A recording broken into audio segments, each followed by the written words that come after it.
welcome back to Comic Confidential, our pop culture podcast, a weekly podcast where we talk about comic book movies, TV shows, pop culture, basically everything nerdy that we want to talk about. Everything. We change the rules, baby. We change it every week. You know what? What? We're a variety show now. Yep, sweet. I like that. I like there that. you go. I can't wait till we start to do like skits and stuff. Yeah, you want to? Yeah, totally. I mean, we did skits way back at like episode 1. Oh, that is true. That is true. I guess we truly became a variety show. We've gone full circle. All right. I like it. This is Circle of Life, baby. Yeah, now we just need to have a game show. Yeah. Oh, I guess, have we done a trivia round? Oh, yeah, we did a trivia episode. We've done it all. We've done it all, baby. We've literally done it all. We've clocked pop culture podcasting. We have. Now. We're done. We're out. Thanks, all right, guys. Thanks, guys. We'll see Thanks you for later. joining us. Right. I'm Troy, by the way. And first of all, hey, let me apologize for last week because we had some issues. We had some scheduling conflicts. I completely forgot about that. Yeah, did you? Yeah. Oh, well, yeah, people are probably maybe like... I shouldn't have mentioned it. Well, you know what? Every episode could be someone's first episode. That's true. So they're like, wow, first episode I've joined, and they're telling me they made a bit of a muck-up last week. Well, if you are joining us this week for the first time, hey, disregard that, champ. But if you're not, look, we just had some scheduling conflicts and we couldn't get it together, so we had to release the 90s episode then, and we're doing Ant-Man this week now, and then Luke Cage is coming next week, and I'm doing weird shit with my arms. You can't see it because it's audio. But yeah, I'm just trying to get into it. Wow. It's interpretive dance, basically. But you know what? I think it worked out pretty well because from all reports, people are taking their time watching these Netflix series now. Well, you have to, don't you? Like, I tell you what. It's and this is nothing against like Luke Cage or no precursor to how we feel about it or whatever, but like they're 13-hour-long episodes. Ooh. And it's a bit of a slog. You know what? To even try and cram that into 2 weeks, because that's usually the cycle we give movies, we give TV shows. Yeah. Well, they're Netflix TV shows. 2 weeks can be pretty tight, man. Yeah, there are still some people out there that'll binge watch it all in 2 days. I don't know how they do that. I dead set like when Luke Cage dropped, I had the time off. I was like completely off work. Oh yeah, and I had plans. I'm like, no, I'm just gonna sit down and I'm gonna fucking knock it all out. And I got about 3 episodes in, and I'm like, I'm bored, not because of the show, but just because of sitting in front of a TV. And I'm going to go do some other stuff. Yeah. So, and it actually took me a full 7-day week to finish it. Damn. Yeah. I tell you what, it's lucky we kind of had that little bit of a scheduling conflict because I wouldn't have finished Luke Cage in time for that episode. Damn. Yeah. That would have been awkward. Absolutely. I would have been trying to interpretive dance out the final episode just to let you know how it all finished. Rest assured, we are reviewing that one next week. That is coming next week. And hey, the 90s, man. Who doesn't like talking about the 90s? Oh, man, what a great little episode that was. We got into that deep. Real deep. It was a lot of fun. Hey, can I ask you a question? You sure can. What are you looking at? Oh, do I want to tell everyone what I've been looking at this week? It's not good. Is it porn? No. Not at all. Okay. It is quite the opposite. It's because I was watching Luke Cage, everything else kind of had to go on pause. Right. And I finally got the chance to go back and finish Supergirl. Oh. Yeah. Ouch. I thought you finished it, by the way. No, I thought I may have as well. And then I looked at my my iTunes account and it said I had 3 episodes there. Oh. I had to watch 3 episodes of Supergirl. I had to. Yeah. I already invested 19 hours into the season. Yeah. Of course, I'm going to finish it. Yeah, of course. How did it go? Not good. Yeah? No, not good at all. I'm not surprised. I'm off it now. Oh, you are? Yeah. Done? Yeah. You did well. You did 4 seasons. I did 4 seasons. And, at the start of this season, I was like, you know what? I'll give it a go. Yeah. Maybe it can have like a change. Because, Arrow did it. It went pretty crappy for a little while. And then one of their seasons got really, really good. And now it's back to what it is. You're talking about the Prometheus season, right? Yes. Yeah, okay. Yeah, that was great. Yeah. And I was really hoping that Supergirl had a, change in the winds, but unfortunately it hasn't. So, that's what I've been watching this week. Wow. I feel sorry for you. Yeah, man. thank you. If I need to start a support line for Supergirl victims. Yeah. Well, I can't relate at all because I got 2 seasons in and I said I'm done. Yeah. And I stuck with my guns. Now that's good. And I did it. It's weird because I listened to Fat Man or Batman with Kevin Smith. And I know he is heavily involved with those shows. He directs a couple episodes a season and all that sort of stuff. But the way the guy talks them up, I just don't understand. I don't know what he must be watching a director's cut or something. Maybe it's that. Maybe we're just not as in touch with our emotions as we should be, or I don't know what it is. But he absolutely nothing but the highest of high praise for those shows, including Supergirl. And I just don't get it. But we sit here and we say it's not our market. Maybe Supergirl especially isn't our market. But he's a 45-year-old man. Exactly. But you know what? He's probably getting paid 30, 40 grand for those episodes that he goes and directs. Yeah, it'd be interesting what he did actually get paid. I reckon it's pretty high. I did hear that the producer or showrunner, Greg Berlanti, just got paid, like, it was a while ago, a couple of months ago or something like that, but he just got paid $400 million to stick around and continue to produce these types of shows. 400 million? 400 million, not just $400. Or like not even 400,000 or No. 4 million or 40 million. No. 400 million. $400 million to keep doing what he's doing. These shows cannot be pulling in that much viewership. They must be. They must be, surely. Yeah. Because how else would you pay a man that much money to produce subpar TV shows? Well, he's in control. Well, he's in control of about 12 different shows. Okay. I can't rattle them all off, but obviously you've got Arrow, Flash, Legends of Tomorrow, Supergirl. I'm pretty sure he is Supernatural. Could be iZombie, a couple of others. Yeah, you know right. what I mean? So there's a lot there. Yeah. And you look at something like Supernatural has been going for 468,000 seasons. Minimum. So yeah, it is what it is. $400 million. Cool. That's a lot of money. You know what? And that's the thing. We are only kind of basing it around the shows that we know. Yeah, And it's exactly. like, that cannot make that much money. Yeah. Meanwhile, there's these other very, very successful shows. Yeah, well, I don't know what they are. So how successful could they be? Who knows? Do you know what I mean? Who knows? The US market is quite different from what the Australian one is. It's true. We'll see. If it's not Cheese TV, we're not interested. Yeah, I don't care. If it's not on at 6 a.m. in the morning, I'm not watching it. That's it. Me, for myself, I am looking at it's a Netflix show. A couple of Netflix shows, actually. Oh, look at this guy. Yeah, with my Netflix. With his Netflix. Glow. Oh, the wrestling one. The wrestling with Mark one. Moran in it. Yeah. So it's up to season 2. So I've managed to get through the first half of season 2, the Gorgeous Ladies of Wrestling. Yeah, nice. Really good, man. Really good show. I've heard really great things about it. And, we're in podcasting. How can you not watch a show with Mark Moran? Is it Mark Moran? It's Mark Moran, yeah. Yeah. He's fantastic. Did you ever watch his show? What was it called? Moran? Yeah, no. It's great. Is it? Really, really good. Because I kind of heard mixed things about it, so I never really sort of jumped in and checked it out. But now that I've seen him in Glow, like, I'm pretty keen to potentially go back and check it out because he's quite funny. He's funny as shit. He actually. is. He's Quite funny hilarious. And he's super dry. He's like very unfortunate in the way that his humor works. He kind of always comes out to be the sorry guy. Yeah. Which I dig that because he has that look about him and he plays it very, very well. Yeah, well, the character is very much the same in Glow as well. Oh, so, cool. Yeah, so I do highly recommend Glow. Even if you're not into like wrestling, or even if you're not into ladies wrestling, or if you're not into Mark Moran, still a good show. Go check it out. And I've just started.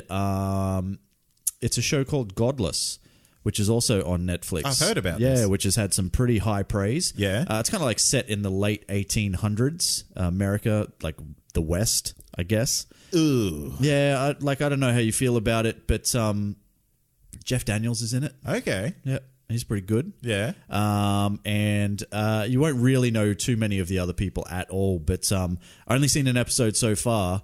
But from what I've seen so far, it's only like a limited series. Okay. But from what I've seen so far, it's going to be pretty good. Right. Yeah. It's like one of those, it's like a, how do you put it? Like a Game of Thrones-y type of thing where the cinematography could almost be movie quality. Oh, okay. But it's a TV show. Yeah, cool. You know what I mean? It's like, how are you spending so much money on this? Where are you getting the cameras to do these things? But anyway, it's good. Nice. Yeah. So that's my thing. No comics at the moment. Nothing for me. I just don't have time. Fair enough. Yeah. I'm quite deep into my comics at the moment. I got a whole bunch of Flash sitting there ready for me to go. Yeah. And I am smashing through Preacher. Nice. I love this comic, man. It is so good. Without spoiling, can you say where you're up to? I am up to book 2, and it is kind of where the Holy Grail the guys in the white suits have started to come in. So you've met her star and all that sort of stuff. Yeah, sweet. Yeah, so it's proving to be quite funny. Yeah. Very wordy, which Garth Ennis is pretty common for. Yeah. Have I can't remember it well enough to know sort of what sits where, but have you met Jesse's family already? Have you gone through that storyline? Yes, I've just passed that. Okay, because that's where we're up to in the show in season 3. So, is that what it is? Because obviously I'm not up to date on that. So is that happening on the TV screens at the moment? Apparently so. Wow, that's going to be pretty intense. Yeah, definitely. And that's why I've jumped back into Preacher, because I knew this storyline was coming up and I'm like, oh yeah, I definitely want to check this out. So. Yeah, because I can see now the qualms that you had with the TV show. Oh yeah, because this comic it's so much better than what that TV show's first 2 seasons. Yeah, definitely show. Yeah, and what you'll find the further you get into the comics is you'll start to see storylines that have already played out exactly in like season 1 and stuff like that. So it's kind of like, well, why did we go there? It's kind of like they cherry picked. Yeah, which I can understand. Not all of that's really going to translate well to TV. Yeah, because in the comics it does get going almost instantly, straight away. It's like whoa. Yeah. But for the TV, you kind of need to build the narrative around those characters. You need a bit of exposition of like why he's got this power and who these people are. So if I remember, I get it. If I remember correctly, though, issue 1, by the end of issue 1, they were on the road, right? Yeah, 100%. Yeah, they had the Santa Killers in issue 1. Yeah. It's like holy crap. There you go. They just like kick it off. It's just like right in your face. It's like, take that, fucko. It was good. Very good. I'm looking forward to the rest of the series. Very annoyed that the cover artwork spoils potentially a massive storyline. It's just like, come on, Comixology. But how good is the cover artwork though? Oh, it's amazing. Yeah. I'm screenshotting every edition. Yeah. Because they will make great backgrounds on computers or your iPad or whatever. Oh yeah, if you could get all, I know you can do this. I just don't know how to do it because I am computer illiterate. But if you could get all 60 something issues, as a wallpaper. That would be great. That'd be sweet. Make that happen for me. You know what I've actually been looking at doing? This is like super nerdy. Yeah. So in this room, in our studio here, it's like a little bit bland. Yeah. It's because I'm not wearing pants. Yeah. All right. It's as wide as it gets. And I am looking to get a chair upholstered with comic book artwork on it. Oh. Just an armchair. Okay. Yeah. All right.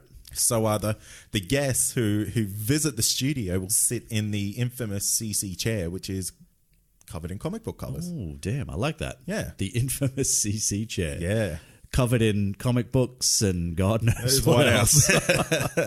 Just don't shine a black light over it, kids. No. Hey, you want to get in some Ant-Man? Yeah, let's do it. Let's do it. I just have one question. When Cap needed help, if I'd asked you, would you have come? I guess we'll never know.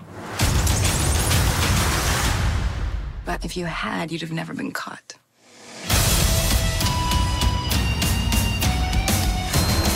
I do some dumb things, and the people I love the most, they pay the price.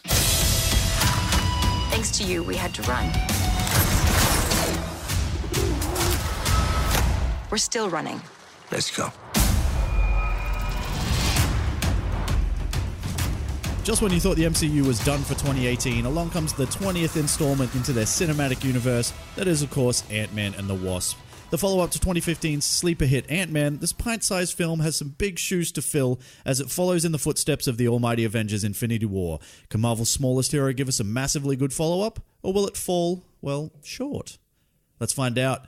Cade, what's this movie about? So it's set after the events of Captain America Civil War. Scott Lang tries to balance his home life as a father with his responsibilities as Ant-Man when Hope Van Dyke and Hank Pym present him with a new mission. Hope Van Dyke, eh? Oh, Hope Van Dyne. Hope Van Dyne. Yeah. It's like Dick Van Dyke's great-great-granddaughter. Well, you know what? When you put a name like that together, you're going to think that way. I'm sorry. You got to know that's coming. Yeah, you got to know that. I'm sorry, guys. Goddamn comic book creators. Get it together. So, obviously, this movie stars Paul Rudd as Scott Lang. You've got Evangeline Lilly as Hope Van Dyke. Michael Douglas as Hank Pym. Michael Penner as Luis. Hannah John Kamen as Ava/Ghost. With Lawrence Fishburne, Walton Goggins, Michelle Pfeiffer, and many others. Directed by Peyton Reed with a runtime of 118 minutes. Critically, what are we looking at? So IMDb gives this a 7.6 out of 10. Rotten Tomatoes is at 86 and that's certified fresh, baby. Damn. With an audience score of 79%, and Metacritic give it a 70. That's pretty good for Metacritic. That's not bad for Metacritic. Yep. And CinemaScore gives it an A-.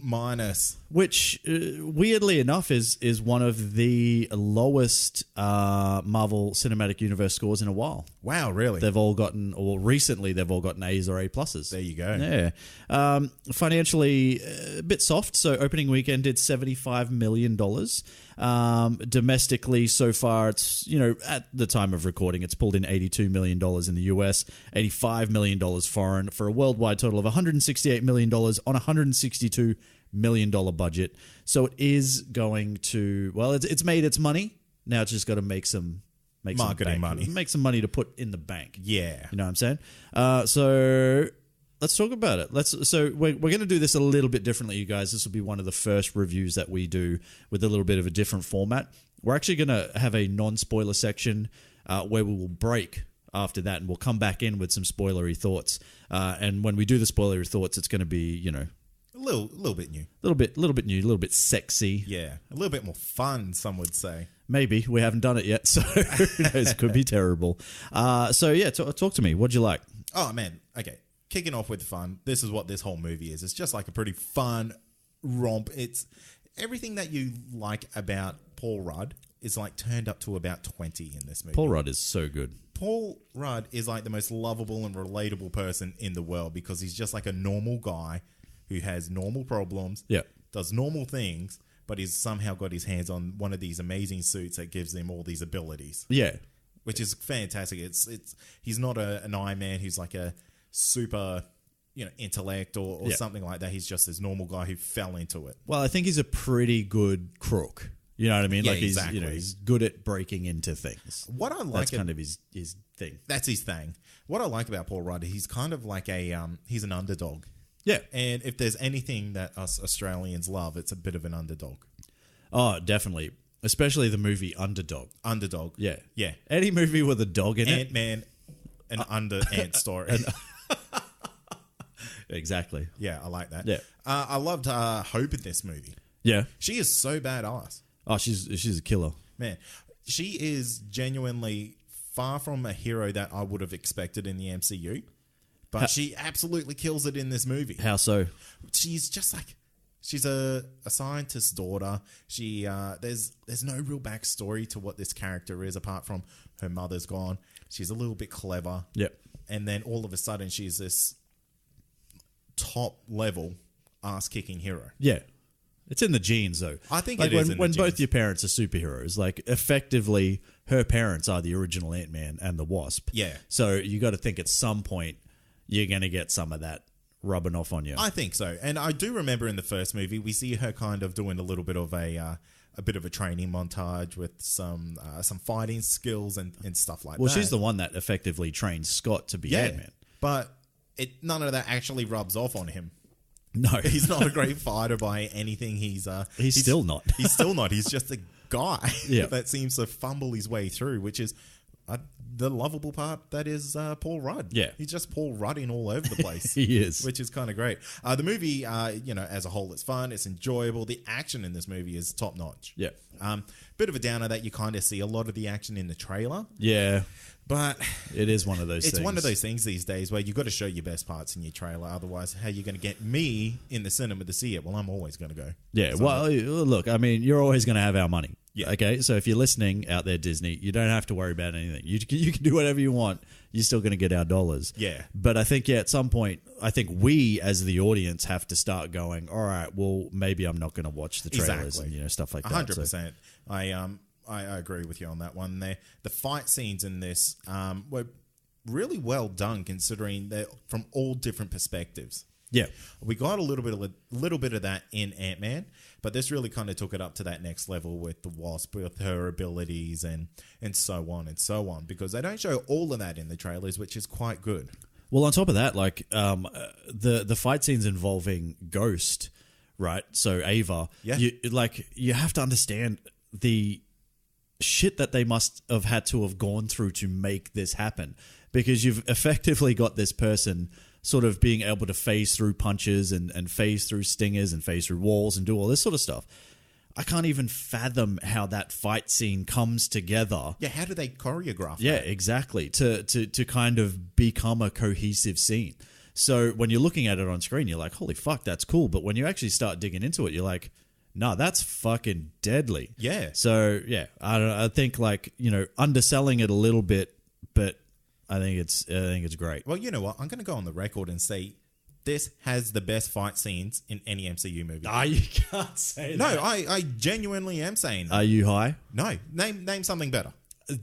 Every fight scene in Captain America's Winter Soldier. No, it doesn't take it to an extreme level. That's just fighting.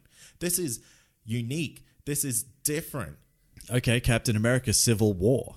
You've got Spider-Man versus Giant Man. You've got but that's you've not got some Iron Mans and War Machines flying around, and they're versing Scarlet Witch, and this is happening, and I still think this is way better. fucking Hawkeye shot a thing, and then all these cars fell out. You know what I mean? That's not fighting though. This is not a hand-to-hand combat movie. I don't know, man. I would probably rate I rate these fight scenes. Don't get me wrong. I rate the action sequences in this movie, but Black Panther. No, because Black Panther was a CGI mess. No, it wasn't. Yes, the final scene was a CGI mess. But the first battle between T'Challa and M'Baku was great on the waterfall. It was good. The fight between T'Challa and Killmonger on the waterfall was brilliant. So, I will definitely rate this above all of those. Okay, that's fine. That's fine. Listeners out there, let me know if you think this movie has got some of the best MCU fight scenes. No. You didn't say the some best. of the best. The best. Thank you. And I'm going to stand by that. Okay, that's fine. Because I think they're bloody fantastic. Saying all those positive things, though, this movie does have a couple of the standard MCU traits. Definitely. Which kind of bummed me out. Can I ask you a question? Yes. Where's the villain? Boom. Right there. Yeah. Because that's literally one of my points right here. Weak-ass villain. Yeah, so we with can't get... silly motives. Well, we can't get too far into it because, we are in the non-spoiler section. But there is a very kind of... I enjoyed the movie. I thought it was good. I had a really good time. I don't think it was as standout funny as the first one. It missed the beat on a lot of jokes. Yeah. Because it felt like they would make jokes and leave a second for laughter. Almost, yeah. And then tell another joke. Yeah. And I think the couple of things that make it really good and some of the more standout sort of funny parts were the scenes that involved, Scott Lang kind of struggling to get his suit to work. Yes. So it's kind of like he's too small or he's too big or he is what it is. And then there's obviously the whole Luis sort of recap thing, which was pretty good while he was under, I don't think it's a spoiler to say some sort of truth serum. That's No, not it's a spoiler. truth. It's a truth serum. But you know what I mean? So it still had it in there. Yeah. And there were still some funny moments, but I don't think it was as funny as the original. Yeah, it kind of tried to just rehash a lot of what the first Ant-Man kind of jokes were, I felt. Yeah. That whole storytelling thing, I thought it was good, but it's kind of... I saw that in the first one. Yeah, but I just thought it was funny because it continued it just completely missed what he was being asked. He was technically still answering the question. Yes. But he was just going on the whole Louise way about getting there. But what I felt this movie did lack was stakes. Yeah, you could have went into this movie knowing everyone's going to be A-okay. Yeah. Well, there's not a lot that happens, and we'll talk about it more in the spoiler section. But when you actually break down the couple of individual stories, there are almost literally no stakes involved at all. So it was a little bit disappointing that there wasn't something kind of worth the audience getting involved in. I guess. And one of the main things I noticed in this is that they kind of almost tried to swing a subplot into this with a bunch of goons. Yeah.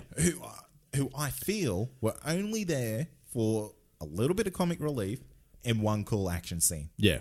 Yeah, look, I'll agree. It really didn't add much to it. What do you want to okay, we'll try to wrap it up so we can get into some real sort of deep spoilery talk and we can actually discuss this a little bit better. But what do you think overall? Are you a hit, shit, or split? I'm pretty split on this one, to be honest, because the movie's fun, but there's no depth. It's really face value, I guess, school holiday fun movie. Yeah. You're not going to go into this movie thinking, damn, this is going to change the MCU. It does one thing, and that's about it. Yeah. Look, I will agree with you. I'm kind of split as well.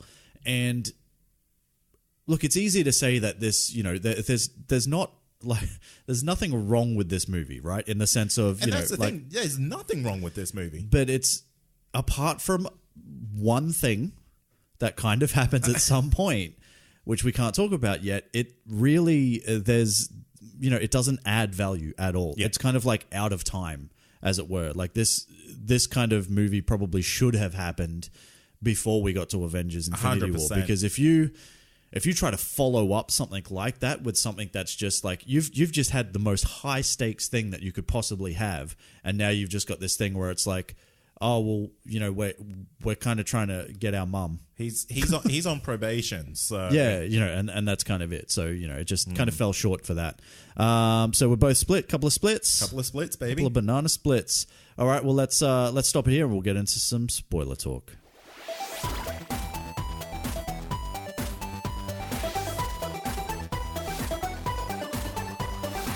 It's spoiler time. Let's do it, baby. Let's get into the good, the bad, and the ugly truth. If you haven't seen this movie and you're still with us, go away.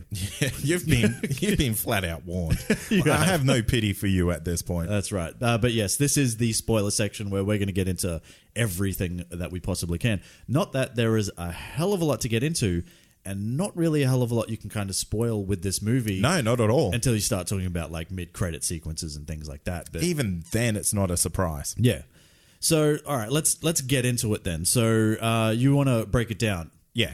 So, I want to talk about the good stuff that we liked that we can't really say in the non-spoilers. So, first point that I liked is that the Pym family's on the run. Yeah. Which is cool because it shows that there's actual consequences in this MCU, which we've probably never really seen before, apart from maybe Captain America Winter Soldier or something like that. Yeah. Basically anything other than Bucky Barnes in this MCU. Hey, but he's the only one that matters, okay? Yeah, of course. It's all about Buck. But what's good about this, we see that Paul Rudd stole the suit to go to Germany. Yeah. To fight at the airport. And under all impressions, I thought that was his suit now. Yeah, yeah. And it didn't even occur to me that, hey, maybe Paul Rudd stole this to impress Captain America to do, what he needed to do. Yeah. And because of that, it had a knock-on effect that they were like, God damn it, that's Hank Pym right there.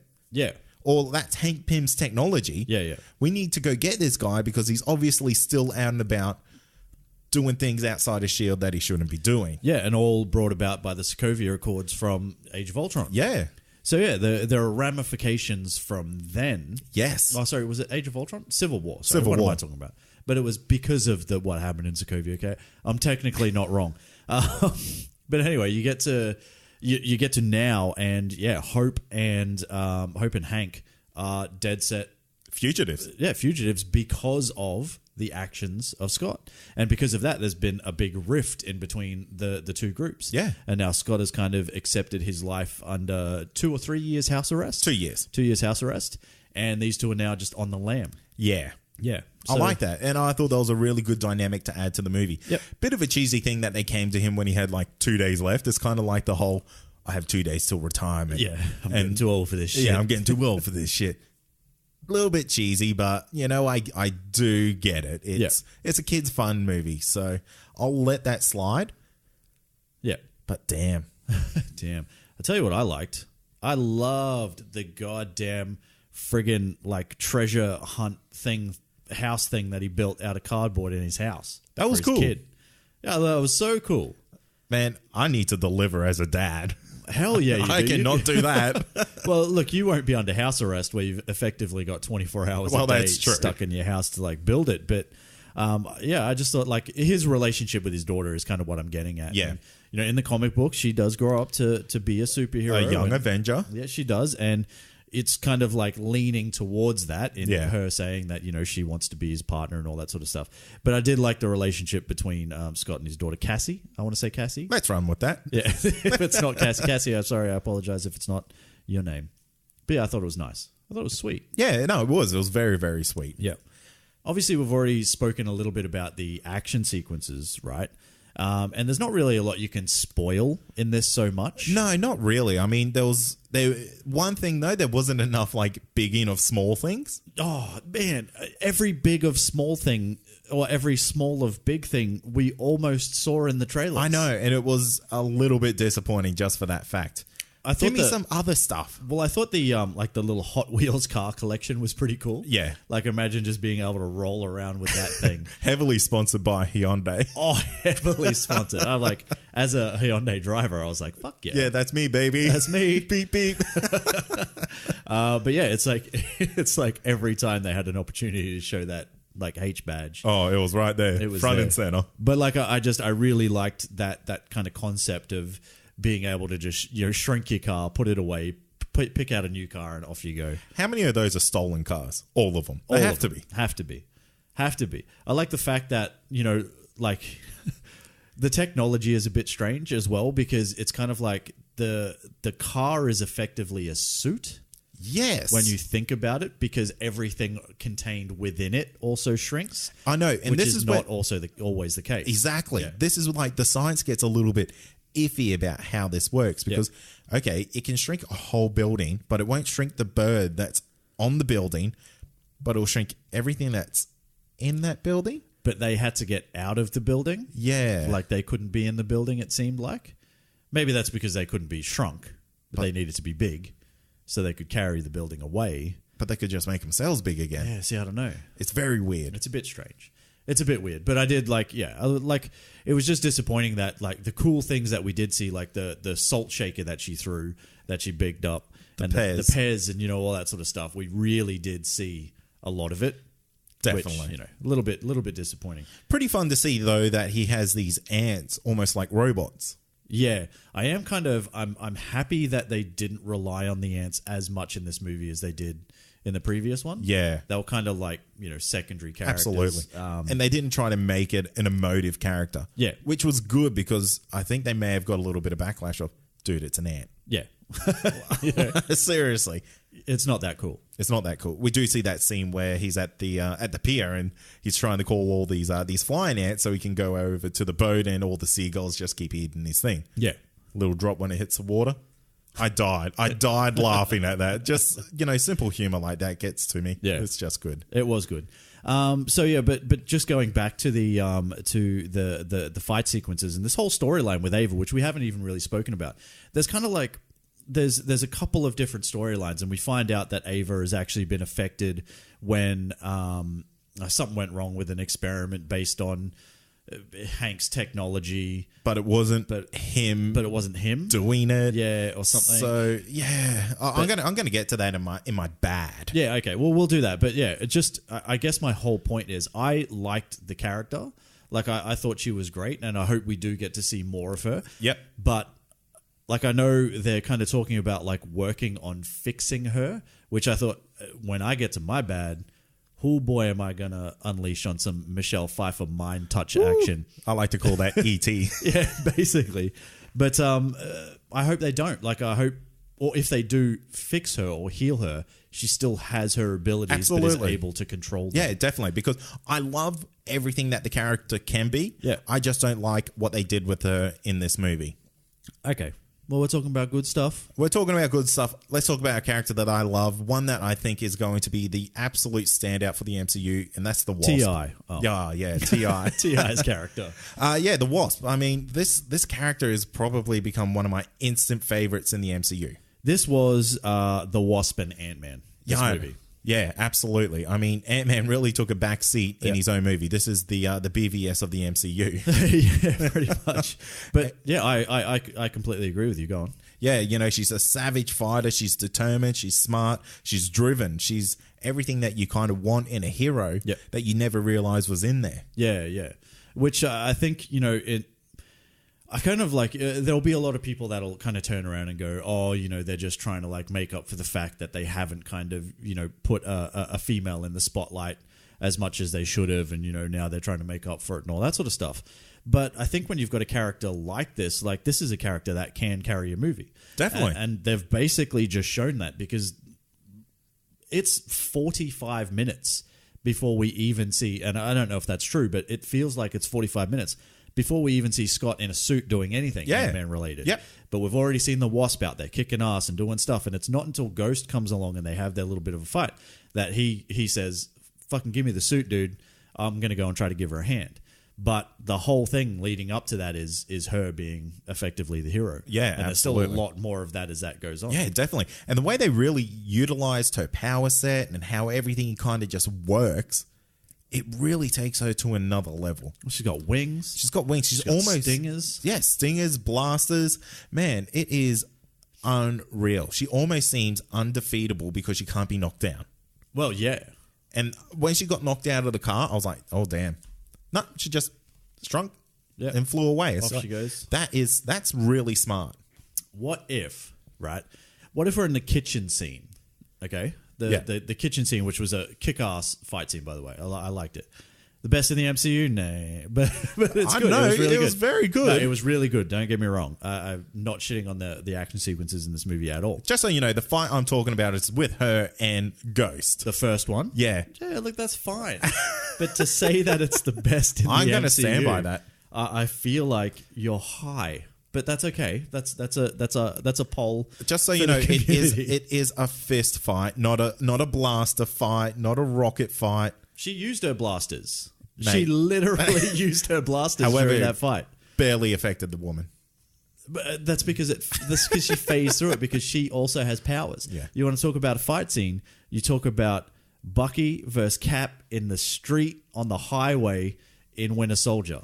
That's a fight scene. Hey, what was talk about? You're making me forget. But I guess what I was going to say is that's the next episode. Best MCU fight scenes. All right, we can do that. That's fine. We should probably do best comic book fight scenes, so as not to get people thinking we're paid off by Marvel. Oh, okay. Okay, so we'll do comic book fight scenes. But it's kind of, I guess my point is more, going back to that, you're saying she's kind of unbeatable. If we're in the kitchen and the guy with the meat tenderizer actually hits her, does she get hurt? No, not at all. It'll probably shatter the meat tenderizer. Is she that strong? Yeah, because when they're shrunk, I understand that their strength exponentially increases, but does it increase to the point of invulnerability? Yeah, pretty much. No, it would. It really would. Like, if we follow the science of what this is, they're supposed to... teach me, Dr. fucking Franken-Dick. But that's what the science says in this. Okay. Because it does... If you want to get, like, real nerdy... If they shrunk down, they will get to ridiculous weights of, I guess, like hundreds of tons. Right. If they got that small. But the way that the science works in this movie is that they stay the same weight when they shrink down. Right. So ultimately they become more dense. Yeah. So think of it that way. So I'm becoming more dense listening to this. So if I squished your weight down into a tiny little ball, that thing is going to be unbreakable. Like, pick up a marble that is 100 kilos. Yeah. You could not break that with a meat cleaver. Okay, I don't know. Or a knife or something. Hey, the science seems sound. Well, the science seems off in this movie, but we won't go into that. All right, well, that's cool. Anyway, point is, good fight scenes. All right, what else Great we fight got? scenes. The humor. The humor was good. The humor was also a little bit too much. Yeah. It is what it is. You know, humor is very subjective.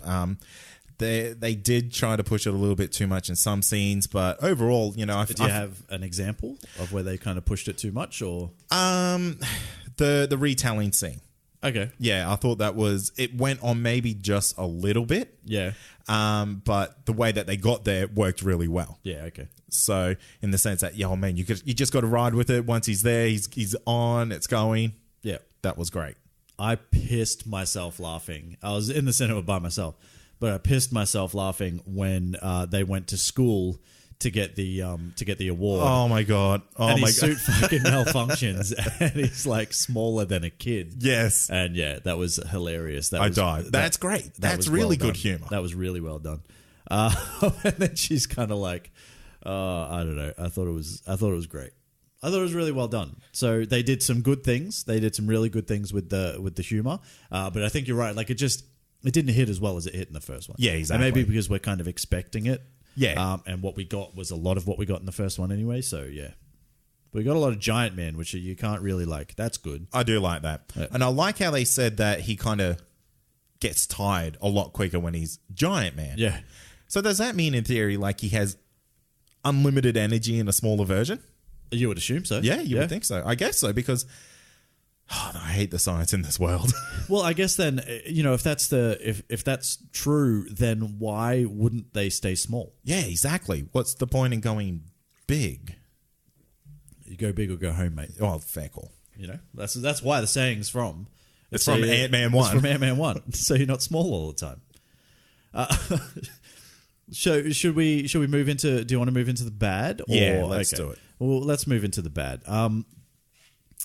For me, when there were absolutely zero stakes in this movie. Yeah, and that's the problem, and that basically goes down to the way they wrote the villain. Yeah, if you break this movie down, this is literally what was at stake for Hank and Hope. It was maybe not being able to get their mum out who's been missing for 30 years. And maybe getting caught by the cops. For Scott, it's getting caught by the cops. For Ava, it's dying. Her personally. Yeah. That's all that's going to happen. She's going to die. And if Ava gets control of the lab in the quantum tunnel, then she'll possibly, but maybe not, because they don't know, kill Michelle Pfeiffer. Yeah. You know what I mean? So, like, all that's going to happen is either someone goes to jail, or Ava dies, or Michelle Pfeiffer's Janet Van Dyne dies. And that's it. Who cares? Like, I know we're opening up, like, I get the bigger scheme in the fact that we're opening up a quantum tunnel, and, we're able to just go in and out of the quantum realm, which is, like, amazing. Sure, that's cool. Right? But the stakes for the movie just, it's like, do you care enough to like really go along for the ride? We're supposed to care that this Ava character could die if she doesn't like get access to Michelle Pfeiffer's fucking mind powers, but we've just met her. You know what I mean? Yeah. And they're trying to play her off as a villain, but she's not really a villain. Well, that's the thing. Like, they played her off as a bad guy who wasn't really a bad guy because she was working for the good guys at S.H.I.E.L.D. Yeah. But she only... I don't know how she knew that the Pims had this quantum realm machine. The quantum tunnel. Yeah, the quantum tunnel. Like, I don't know how she got this information. Well, I guess she was doing her own recon S.H.I.E.L.D. ways, as it's the same reason why Sonny, the Walton Goggins character, yes, the generic human bad guy, completely unneeded for this movie. Completely unneeded, but same reason he knew what was happening, because he put 2 and 2 together as to and if he can fucking do it, surely a high level S.H.I.E.L.D. assassin who also happens to be basically mentored and brought up by the old partner of Hank Pym and Bill Foster. Like, you've got to understand it'll come together. It's it makes sense. Yeah, you have to take a little bit of a leap. But like, how do they? I guess the question is, how does she know like all about Michelle Pfeiffer? I got to stop calling her Michelle Pfeiffer. No, that's the only way I'm going to remember her. Okay, well, all about Michelle Pfeiffer. And how does she know that that's going to work? Exactly, and that's what I mean. Like, how does she have this type of information? Because they don't know. They don't know. They haven't spoken to her mum. Yeah. They haven't spoken to his wife. Yeah. It's been 30 years, Troy. They don't even know if she's alive. Yeah. And how does she know that she's going to be able to fix her? Yeah. Ridiculous. Who knows? You know what's ridiculous, Troy? What? The backstory to Ghost. Why? I do not... I feel like this kind of hinders what the MCU is. And this is what happens when you have a universe that is constantly growing and you're adding new characters and maybe new abilities and stuff like that. But if we're to believe Ghost's backstory, that she was an agent / assassin for S.H.I.E.L.D. Yeah. That means she's basically been part of this MCU the whole time. Correct. Now, or for some time. well, you have to. Yeah, how long? 10 years? Well, she's only like she's God. She's got to be what, mid-20s?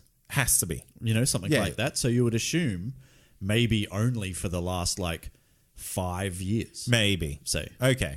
roughly. Okay, let's run on that because maybe that will answer my problem with how she operates in this MCU because Ants, sir. answer, I like that. Well done. Hey? But effectively, why haven't they ever used her? Who? Why hasn't Shield ever used Ghost To do what? to do anything to help the Avengers? She is Okay, because I guess at some point Ghost is a killer.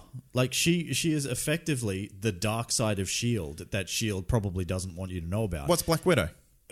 Is she a killer? Yes. Like, we don't know. Yeah, she is. Well, we've never seen her kill, have we? We know that she has though. Nah, we don't. Yes, we've We've never seen her. She just talks. She's talking herself up. Yeah, mate. she's just full of shit. But this is what I mean. Like you have characters like her. Yeah, but was she wasn't necessarily a Shield assassin, right? She was just a spy, right? So she's not necessarily in the employ of Shield. She never has been. She's not a Shield agent. Yeah, she is. When? Go back to Iron Man 2. Iron Man 2, when Yeah. she comes in, Yep. was she actually, or was she infiltrating Shield to be? Yeah, I don't know. Who I'm knows? just making Anyway, shit up she's there. employed by Shield Okay, now. fine. That's fine. So who cares? She's part of Shield. But the thing is, like, if you had a character, or sorry, an agent as powerful as Ghost, who has the abilities that Ghost has, you would think you would actually implement her into things rather than just go kill that security guard, go break in here, go do that. Yeah. Like, let's go back to Captain America, Yeah, the Winter but- Soldier. Okay, but buddy, what you got to understand is, we've got 10 years of movie history, right? You can only introduce so many characters. And you know the amount of characters that exist within the Marvel universe, right? It's huge. Right? So we're not going to see them all at some point. And you could argue any new character that they bring in Should have shown up elsewhere. should have shown up at some point. absolutely. And that's my complaint is like that's an issue that you're going to have when you get into the MCU. It's the whole principle of when you have standalone movies as well. So when Definitely. you have, like when you've got Iron Man or Spider-Man Homecoming or something and something's happening Yep. and no one else is showing up. Why the fuck isn't any other Avenger showing Doing up? something. You know Yeah. what I mean? Yeah. So it's the problem. But it's the movie problem. Like that's going to happen because it's not just easy to bring in fucking Thor when, something's going on. Do you know what I mean? In I know. the movies. Yeah. Oh, I completely get it. It's just me having my little whinge. Now, something I do want to have like a proper whinge about, Troy. That wasn't proper. No. Is the quantum realm. Okay. Now, this movie was like based around let's go to the quantum realm. Let's go get Michelle Pfeiffer out of the quantum realm. The quantum realm is this, it's that, it's this. Yep. I don't know what anything in the quantum realm is. It explained nothing. No, and I don't know if they were supposed to, but what I was surprised at is that the whole premise of the movie, right up until the end, was getting Michelle Pfeiffer out of the goddamn quantum realm. I thought that was going to be a bump in the road to something bigger. Yes. And that was the whole fucking movie. The whole movie was just, can we find Michelle Pfeiffer and can we get her out of the quantum realm? Yeah, it seems like they went for the most boring story and stretched that out as much as they could. What they should have done is, actually, we'll talk about that later. I'll tell you what I think they should have done. Yeah. But, I mean, I just have questions about how this quantum realm works because we got told some stuff by Hank Pym that is obviously different to what we saw. Yeah. And that could be maybe he's got a hypothesis about it because he does say something like that in this movie. Yeah. But it's kind of like he says, time affects people differently in the quantum realm. Yeah. Well, no, it fucking doesn't because Michelle Pfeiffer aged 30 years in there and also said, I've been in here a fucking long time. Yeah, but she's also got some wicked mind powers now. Yeah, how? Because time affects people differently in the quantum realm, Cade. And she evolved. That's what I took from it. Well, Because they said that one line and that's your explanation. That's effectively what she's saying. She's saying it's not this, it's evolution. And it's like, all right, so fucking here we have this whole thing. This whole thing hinges on them finding Michelle Pfeiffer, and this whole thing hinges on them, on Ava being able to like get Michelle Pfeiffer to save herself, and they're trying to stop her because it could kill Michelle Pfeiffer. And Michelle Pfeiffer, and then she comes out and she just fucking touches her on the side of the head, and then it's like some ET bullshit up in ET here. bullshit. And it's like, well, there you fucking go. You're done. Yeah. And while she's not fixed, because they obviously reference the fact that they have to go back into the quantum realm to get more quantum juice. No, what they call it, like quantum healing or something like that. I don't know what it was called. Quantum steroids. They had to go in and get some more quantum steroids. Some quantum juice. Yeah. And pump her full of that stuff to help her. So in the end, like, fucking no stakes, right? None at all. But let's talk about the actual stakes. Let's talk about the mid-credit scene. Okay. Now, this could be listed in good, could be listed in bad. Yeah. Wherever you want to put it. But I just want to talk about it because it's too important to not talk about. So obviously we get to the mid-credit scene and they're sending, all three of them, all the Pims and the Van Dykes, are sending in Scott to get more quantum juice from the quantum realm down at the quantum corner store. Using the quantum machine. Yeah. Yeah. And then all of a sudden, bang, Thanos snaps his fingers and they turn to dust. Fine. Cool. Right, that's cool. I was pretty surprised all three went. What are the fucking odds, champ? Yeah, I know. I know. That's why I was like, come on. Come on.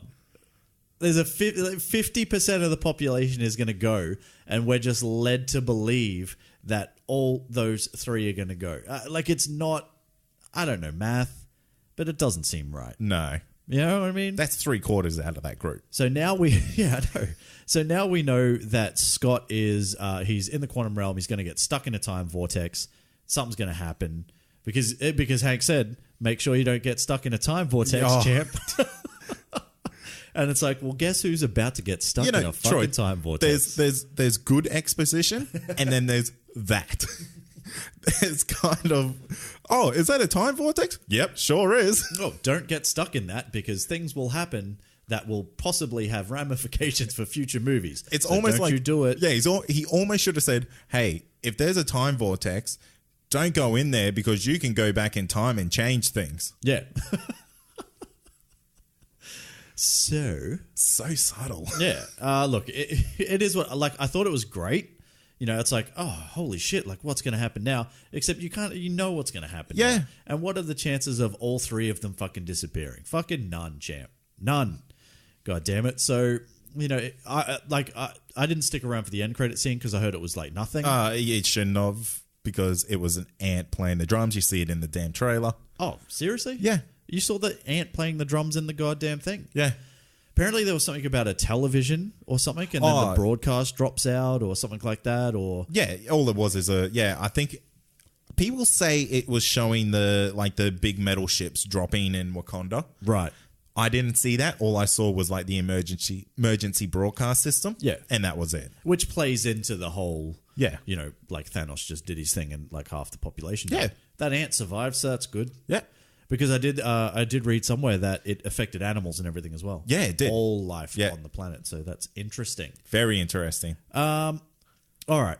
Look, we've probably spoken about it enough. Is there anything else about the general movie that you want to talk about? I thought Lawrence Fishburne was like kind of underused. Yeah, heavily underused. I would have loved to seen a throwback, maybe some like archival footage of him as Goliath. Oh, that would have been so good. Totally missed opportunity. Oh, talk to me about how you felt about all the de-aging. Because I thought they're getting there. They killed it with it, I thought they did a really good job. I got a thing about that. One of the things I wrote down is I am really disappointed that Michelle Pfeiffer came out old. I would have loved for her to come out young. Yeah, it would have worked. What a dynamic that would have been to that movie. Would have worked for sure. The only reason I ask is because Captain Marvel is going to heavily focus around that because we need to de-age Clark Gregg and Samuel L. Jackson for pretty much the entire movie. So I'm hoping we're there. I like it. I think like it looks what I'm great seeing so far. So yeah, that's good. Excellent. All right. So what's the ugly truth then? We've done the good. We've done the bad. What did you think overall, I guess, and what should they have done better, or what did they not need to do? okay, overall, I think if you look past the silliness of the plot and things like that, you can have a really fun time with this movie. Yep. If you want to get into it properly, the villain was dead set shit and the story was pretty mediocre. I liked her accent. Yeah, very exotic. British, I but know. yeah. Well, exotic for me, mate. But the thing is, that ghost character could have been an actual real threat where it was almost like an inconvenience. Oh, is her name Ghost? Yeah. I thought it was Goats. Yeah, goats, yeah. She just, She just throws goat's milk at you. She just has the power of multiple goats moves. Oh, so I like that's why that. she's like constantly like phasing. It's Yeah. just like that's how quick goats are. Sorry, continue. Yeah, I like that. That's way better. They should have made There's her your power. movie. Yeah, she multiplies goats to an unreal amount. Yeah. And There's like more goats than you could possibly like Yeah. poke a stick at. yeah, I like that. Yeah. Sorry, keep going. But ultimately, they should have just made her an actual villain, something that maybe she was going to go into the quantum realm Yeah. and do something. Yeah. Or like the like she wanted to, I don't know, bring the power out of the quantum realm Yeah. to fucking transform some shit or something. Exactly. Yeah. There's nothing. That quantum realm seems to be the most powerful thing in this universe at the moment, and now we know nothing about it. Yeah. Apart from it will give you powers if you stay in there for 30 years. Yeah. ET powers. ET powers. You could argue that this is exactly what we needed after a spectacle like Avengers Infinity War. Like, you could dead set say, hey, maybe we did need something a little bit more grounded. We just had all that. We don't need that again. Like I said earlier, though, in the non-spoiler section, I think it's just out of place. Yeah. I think realistically, this type of movie should have come before. It probably should have come before Black Panther. We probably should have had a couple of movies, Definitely. prior to Avengers Infinity War to get. I know that it has to like work its way in, but I'm sure it could have done that in another way. Yeah. And that would be by having Ant-Man show up in Infinity War, for fuck's sake. So like they could have done that. They could have done things a little bit differently. I think it's a little bit of too much of a come down after Infinity War. Yeah. I think they've come down too far. Yep. And we've just hit something that just, there's nothing to get involved in. Like, I wasn't really involved in the journey of, getting Michelle Pfeiffer out of the quantum realm. Yeah. I think they did a lot of things really good. I will always love Paul Rudd in whatever he does. I think he's great as Scott Lang. I think he's going to play a massive part in Avengers 5. I think... Avengers 4. Is it 4? Yeah. Oh, it is 4. Yeah, sorry. And I just, at this point, I would just like to point out that I do believe my theory is correct and it's kind of being proven here. Well, no, because that was your theory for Avengers Infinity War. Yeah, but it's still now. And no, your theory was that's where the time, the soul gem was. And now So your theory is bunk, my friend. No, it doesn't actually matter what you say. My new theory was that they were going to use the quantum realm to time travel. Fine, but that's not what your theory was before. Your theory was it was hidden in the friggin' quantum realm. Still, missed opportunity that they didn't do that. Sure. But I love the character of Hope. Yes. And the Wasp, I hope we see a lot more of her coming up. She can have her own solo movie if that's what she wants. Definitely. I'd be happy with that. More team-ups with her and Ant-Man, that's fine. I'd like to see them actually team up like properly, though. Yeah. They were kind of off doing their own separate things for a lot of it, which is fine. Just overall, just a little bit of a letdown. Totally. For what I was kind of expecting. And I wasn't expecting much because we knew what we got for Ant-Man in 2015, right? But it just, like, there was nothing. And because of that, I'm going to have to finish on a split. Yeah, I feel you. I'm a split on this movie. Let us know. How do you feel about Ant-Man and the Wasp? Is it a hit? Is it split? Or is it a big shit? Or an ant-sized shit.